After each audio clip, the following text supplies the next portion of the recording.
자, 역학적 에너지 보존 단원의 역학적 에너지 보존이에요. 역학적 에너지 보존이라는 건 중력, 전기력, 탄성력 이 보존력만 작용한다면 역학적 에너지는 바뀐다, 바뀌지 않는다? 바뀌지 않는다 라는 얘기입니다. 그러면 중력, 전기력, 탄성력을 제외한 비보존력이 작용하면 역학적 에너지가 변한다는 얘기가 되겠죠. 맞지? 그래서 우리 중학교 때 막 자연학하면 역학적 에너지 보존이야 라고 가르쳐 버리잖아. 그치? 마찰이 없으면 역학적 에너지 보존이야. 공기정을 무시하면 역학적 에너지 보존이야. 이렇게 얘기한다고. 그치? 우리 이제 그 이야기를 좀 더 자세히 할 수 있게 된 거예요. 중력, 전기력, 탄성력은 보존력이라 부르는 이 세 힘은 일을 해도 역학적 에너지가 변화하지 않습니다. 근데 이 힘을 제외한 나머지 비보존력들은 일을 하면 역학적 에너지가 변한다는 얘기지. 맞아? 어떻게 변하냐면 양의 일이 있고 음의 일이 있어. 양의 일이 있고 음의 일이 있습니다. 뭐가 있고 뭐가 있다? 양의 일이 있고 음의 일이 있어요. 양의 일은 뭐냐면 힘의 방향대로 물체가 움직이면 양의 일. 따라하세요. 힘의 방향대로 물체가 움직이면 양의 일. 해봐. 양의 일. 힘의 방향대로 물체가 움직이면 양의 일이고 힘의 방향대로 물체가 움직이지 않으면 힘의 방향과 물체 운동 방향이 반대면 그걸 음의 일이라고 얘기해. 양의 일을 하면 역학적 에너지가 증가하고요. 음의 일을 하면 역학적 에너지가 감소하게 되어 있어요. 양의 일을 해주면 물체한테 양의 일을 해주면 물체가 양의 일을 받으면 역학적 에너지가 증가한다고. 음의 일을 받으면 역학적 에너지가 감소한다고. 근데 역학적 에너지가 뭔데? 운동 에너지랑 포텐셜 에너지를 그냥 더한 거야. 운동 에너지 50이야. 포텐셜 50이야. 역학적 에너지 얼마야? 100이야. 그냥 합을 역학적 에너지라고 해요. 알겠죠? 별 물리적 의미가 있는 게 아닙니다. 알겠지? 알겠지? 운동 에너지랑 포텐셜을 더한 값을 역학적 에너지라고 하는데 역학적 에너지는 보존력만 작용할 때 보존되고요. 비보존력이 작용하면 바뀌더라. 양의 일을 해주면 비보존력이 양의 일을 하면 증가하고요. 비보존력이 음의 일을 하면 감소하게 되어 있다. 이런 내용입니다. 알겠죠? 자, 이거 예시를 한번 봐보자. 2kg에 10m/s야. 운동 에너지가 얼마야? 2분의 1 mv 제곱하면 100줄이 나오죠. 100줄. 이 물체한테 오른쪽으로 10N을 30m 움직이는 동안 오른쪽 10N을 30m 움직이는 동안 작용했어. 맞아? 맞아? 이 오른쪽 10N이 보존력이야? 비보존력이야? 비보존력이지. 중력, 전기력, 탄성력이 아니면 무조건 다 비보존력이야. 알겠습니까? 이 10N이 30m 작용하는 동안 한 일의 크기는 W는 Fs 10 곱하기 30에서 300줄의 양의 일을 해준 겁니다. 내가 방금 뭐라 했어? 양의 일을 해줬다고 했지? 왜 양의 일이에요? 힘의 방향대로 물체가 움직여줬거든. 힘의 방향과 물체 운동방향이 같거든요.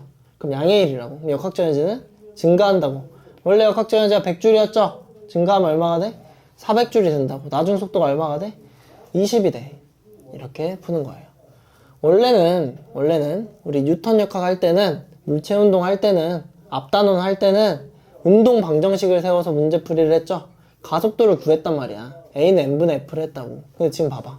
문제풀이에 가속도를 구한 적 있어요? 가속도를 구하지 않고 속도를 구해버렸죠. 맞습니까?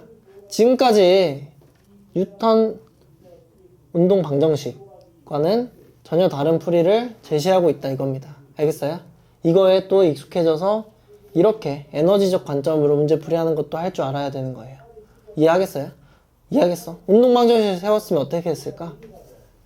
2kg에 10N이니까 가속도 5야. 이게 기계적으로 나오잖아. 그치? 가속도 5에 변이가 얼마야? 30m 동안 변이가?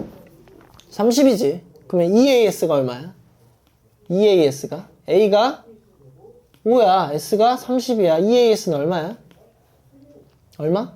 300. 속도 제곱의 변화량이 얼마야? 300이라고. 300. 그럼 원래 100이었으니까 나중 속도 제곱은 400. 그래서 속도가 20이다. 원래는 이렇게 풀었잖아. 전혀 다르죠? 전혀 다르잖아. 풀이 방법이 전혀 다르지? 에너지적 관점에서 문제풀이를 이제부터 공부해 볼 거라고요. 알겠죠? 밑에 예제를 봐봐. 운동 예제 그대로 100줄이었어. 이번엔 F를 왼쪽으로 작용하네. 왼쪽으로. 이건 양의 일이야? 음의 일이야? 음의 일이지. 비보존력이 음의 일을 하면 역학적 에너지는 감소하게 되어 있다. 역학적 에너지는 감소하게 되어 있다. 얼마만큼 감소하겠어? 3.6m 움직였대. F 10N을 왼쪽으로 3.6m 동안 작용했대요. 그러면 마이너스 36줄에 음의 일을 해준 거고 역학적 에너지는 64가 될 겁니다. 속도는 8m/s가 되겠죠. 이해했어요? 에너지적 관점의 역학적 에너지 보존 문제풀이. 이해됩니까? 이해돼요? 원래 같았으면 어떻게 해?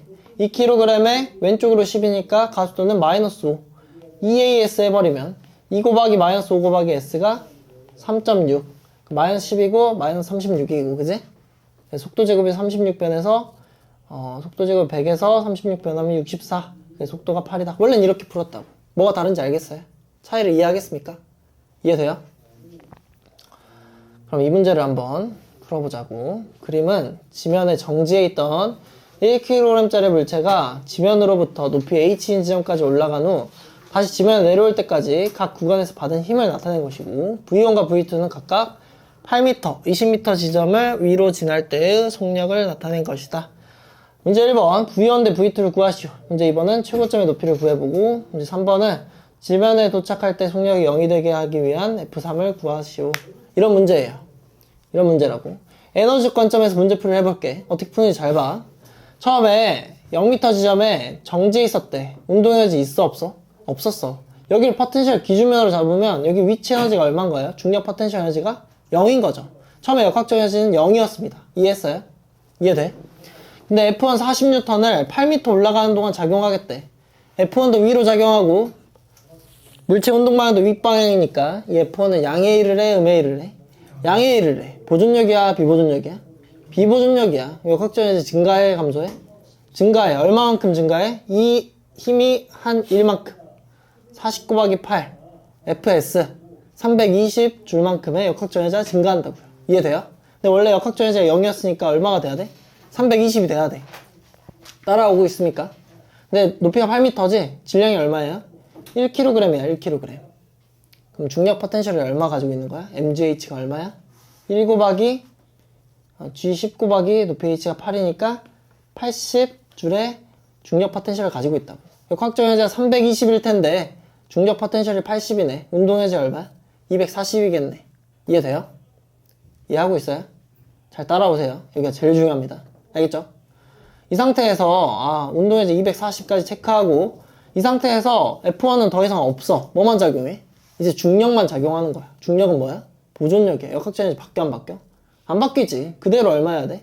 계속 320이어야 된다고. 이해돼요? 이해돼? 그때 20m 높이 지점까지 올라가면 위치 에너지가 중력 포텐셜 에너지가 200이니까 운동 에너지 얼마나? 120이다. 아까 운동 에너지는 240, 지금 운동 에너지는 120. 뭐가 달라진 거야? 2분의 1 mv 제곱이 240에서 120으로 달라질 때 질량이 바뀌었어요? 아니면 2분의 1이 달라졌나요? 달라지지 않죠. 뭐가 달라진 거야? 속도가 달라진 거지, 속도가. 속도 제곱이 2대 1이라는 얘기 아닙니까? 이해돼요? 그럼 속도가 몇 대 몇이겠어? 이때랑 이때랑 루트 2대 1이 되겠죠. 이해합니까? 그래서 V1 대 V2를 루트 2대 1 이렇게 찾는다고. 이해했어요? 이해돼? 원래 기존에 우리가 했던 문제풀이와 뭐가 다른지 알겠어? 전혀 다르지? 기존에 했던 문제풀이는 어떻게 하겠니? 1kg이야, 중력 10N이야, 위로 40N이야. 알짜힘은 30이고 가속도는 30이야. 변이 S는 8m니까 2As가 얼마야? 480이에요. 맞아요? 맞아? 맞아? 그래서 속도 제곱은 480만큼 변해야 됩니다. 맞아? 맞아요? 그래서 속도는 얼마야? V1은 루트 480이다 뭐 이렇게 해서 풀겠지. 이해돼요? 복잡해 안 복잡해? 복잡하지? 기존의 문제풀이 방식을 채택하면 이 문제가 되게 복잡한 문제가 돼요. 이해했습니까?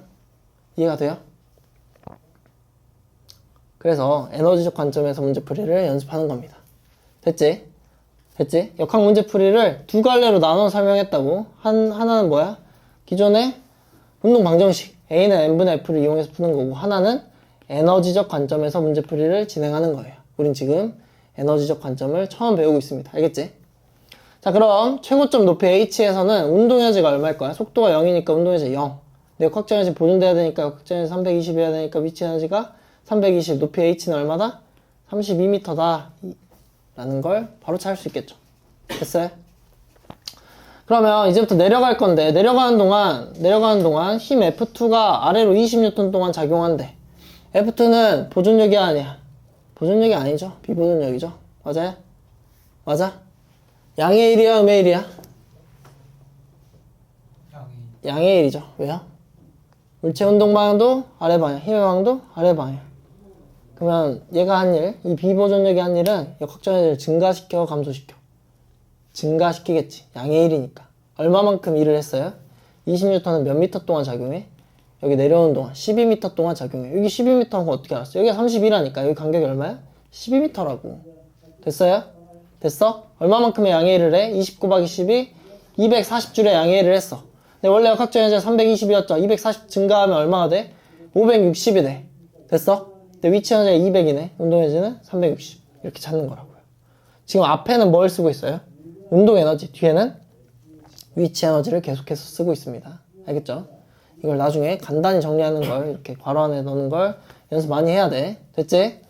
지면에 도착할 때 속력이 0이 됐으면 좋겠대. 지면에 도착하면 포텐셜 0인데 운동 에너지도 0이었으면 좋겠대. 560을 다 잃어버렸으면 좋겠대. 맞아요? 맞아? 그러면 이 F3이 위로 작용하는데 F3은 비보존력이고 음의 1이겠죠. 운동 방향 아래인데 힘의 방향이 위니까 운동 반대 방향으로 힘이 작용하면 음의 1을 한 거다. 그럼 역학적 에너지가 감소할 거고 감소량이 얼마였으면 좋겠다? 마이너스 560이었으면 좋겠다. 그제? 그제? F3이 한 일이 몇 미터 동안 한 일이 20m 내려오는 동안 한 일이 마이너스 560이었으면 좋겠다. F3은 얼마였으면 좋겠다? 28이었으면 좋겠다 이겁니다. 알겠어요? 운동 반대 방향으로 28N의 힘이 작용했으면 좋겠다 이거예요. F3의 크기는 28이다. 할 수 있겠습니까?